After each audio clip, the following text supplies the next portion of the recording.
აფხაზეთის მთავრობის თავმჯდომარე იტალიელ ექსპერტს ტურიზმისა და კულტურული გაცვლების დარგში კლაუდიო ჩერაის შეხვდა. შეხვედრაზე გიორგი ბარამიამ სტუმართან მშვიდობის ბანაკის ორგანიზებისა და იტალიაში აფხაზეთის კულტურის დღეების გამართვასთან დაკავშირებულ საკითხებზე ისაუბრა.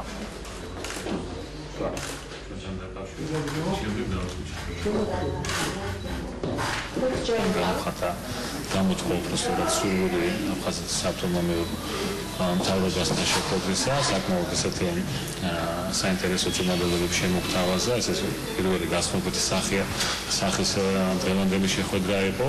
არის ზოგი საკითხები, რომელიც უკავშირდება იგივე საქართველოს წარმოჩენას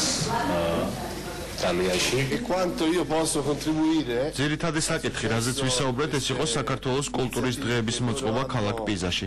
ამისათვის ჩვენ თანამშრომლობთ ასოციაციამ მშვიდობა და განათლებასთან და აფხაზეთის მთავრობასთან.